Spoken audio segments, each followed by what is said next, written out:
జడ్జీల కంటే chief justice ఆధ్వర్యంలో 7 జడ్జీల రాజ్యాంగ ధర్మాసం వర్గీకరణ రాష్ట్రాలు చేసుకోవచ్చు అని తీర్పు వచ్చినాక ఆ తీర్పు అమలు కావాలని మనం మాట్లాడతారు. రేవంత్ రెడ్డి గారు ఏం చేస్తున్నారు? ఇప్పుడు రేవంత్ రెడ్డి గారి గురించి మాట్లాడుతున్నారు. వ్యక్తిగతంగా నా సోదరులారా, రేవంత్ రెడ్డి గారు అనుకున్నాం సాక్ష్యం ఉన్నది. కానీ కాంగ్రెస్ లో మాలల ఒత్తిడి తలకి వర్గీకరణ జాప్యం చేయడానికి అయిన ప్రయత్నం లేదు.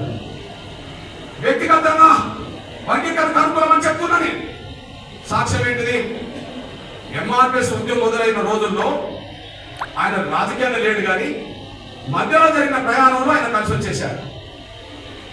హైదరాబాద్ లో మీటింగ్ పెడితే మీటింగ్లోకి వచ్చాడు, ఢిల్లీలో మీటింగ్ పెడితే మీటింగ్లోకి వచ్చాడు, జంతర్ మంతర్ వద్ద ధర్నా చేస్తే ధర్నాలకు వచ్చాడు, వర్గీకరణ ఉద్యమానికి మోరల్ సపోర్ట్ ఇచ్చుకుంటూ వచ్చేశారు.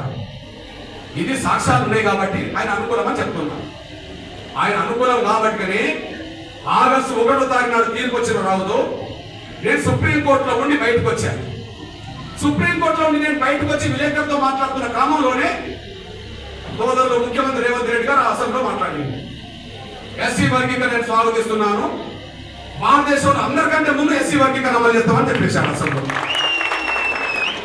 అంతకంటే ముఖ్యంగా గత నోటిఫికేషన్లు కూడా వర్గీకరణ వర్తింపజేస్తాను అని అన్నాను.